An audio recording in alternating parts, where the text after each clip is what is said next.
The Roman war dog, the empire's fiercest weapon. Long before the roar of engines, before the thunder of artillery, before mankind discovered gunpowder, the most terrifying force on the battlefield could arrive on four legs. Amidst the clash of steel, the cries of soldiers, and the pounding of hooves, a darker shadow would streak across Rome's killing grounds. Muscular, swift, trained, loyal, but merciless. This shadow was neither soldier nor horse.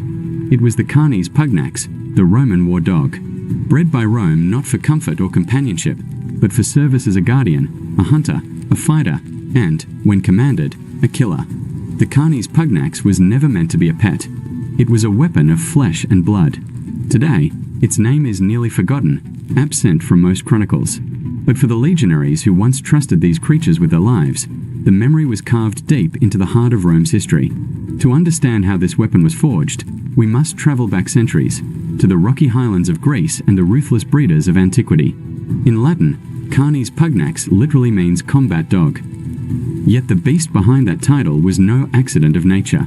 It was a product of centuries of blood, battle, and selective breeding. Its ancestry traced back to the Molossus, a legendary Greek dog raised in Epirus, an ancient region that now lies within Albania and northwestern Greece. These colossal guardians were feared across the ancient world for their strength.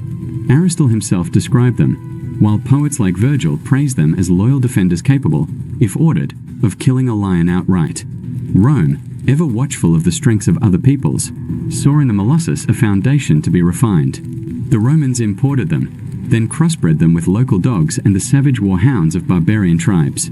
The goal was clear: craft the ultimate war beast, large yet fast, intelligent yet aggressive, obedient yet terrifying. The result was the Carnis Pugnax, a dog standing around 60 centimeters at the shoulder, weighing up to 50 kilograms. Cloaked in dark fur that blended with night, equipped with a deep, thunderous bark, and driven by an innate instinct to defend and protect. It was, in every sense, a canine gladiator. By the 2nd century BC, Rome's appetite for blood spectacles had grown monstrous. Gladiator duels evolved into grand productions of death, and dogs, especially the Carnis Pugnax, were thrust into the heart of this theater. Trained to attack relentlessly, to ignore wounds, and to respond instinctively to the smell of blood, they were unleashed not as companions but as executioners. They entered the arenas not to entertain but to kill. They pursued condemned prisoners, tore apart criminals, and even fought exotic beasts imported from distant lands: lions, bears, monstrous boars. To intensify their savagery, the dogs were often starved for days before battle. And when the gates opened and chains fell, the crowd roared in anticipation. The savagery was not incidental. It was the very purpose of the performance. Some dogs became so infamous that the Roman people gave them names and cheered them like gladiators of flesh and fang. But as fearsome as the Carnis Pugnax was in the amphitheater, its destiny lay elsewhere. Rome would soon realize that these beasts could serve not only as instruments of spectacle but as soldiers themselves. As the empire expanded across continents, the legions met new enemies. Among them were tribes who unleashed their own dogs of war: Celts, Scythians, Germans, Britons, whose beasts hurled themselves at Roman lines with blind fury, leaping over shields, ripping at exposed limbs, and dying fiercely beside their masters. Rome understood.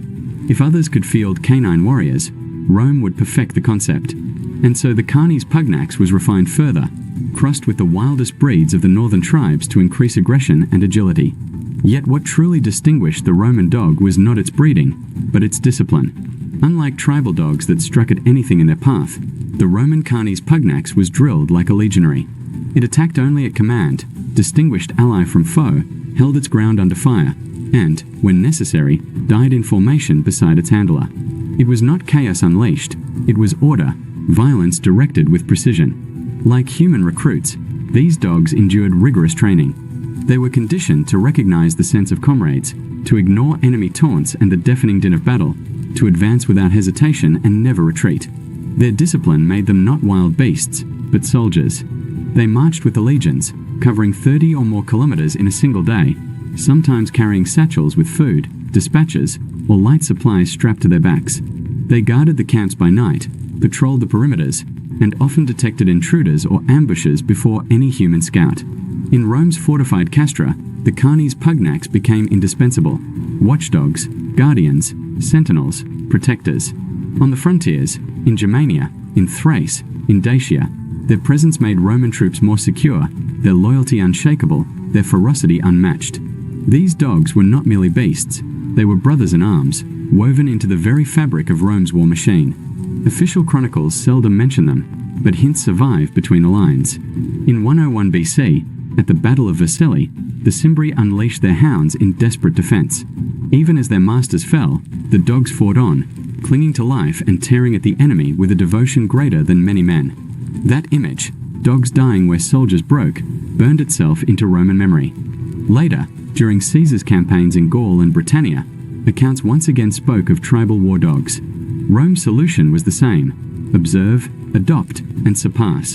Soon, the Carnis Pugnax became a fixture in hostile campaigns, especially where ambushes and night raids were common. Sculpted reliefs, such as those on the column of Marcus Aurelius, even depict dogs marching beside legionaries. Their role may not always be described in detail, but their presence was tactical, not symbolic.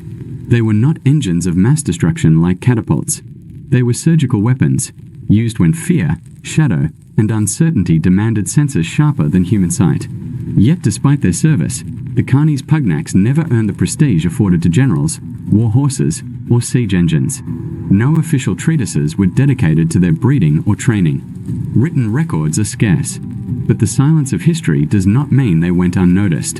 For the legionaries who fought and bled with them, the bond was unshakable. Soldiers often treated their dogs with more care than their slaves. They fed them well, nursed their wounds, and in some cases buried them with tombstones and epitaphs, honoring them as family. It was not uncommon for veterans to return to their villages with a Carnis Pugnax at their side, the last comrade of a bloody campaign. As centuries passed, empires rose and fell, and warfare transformed.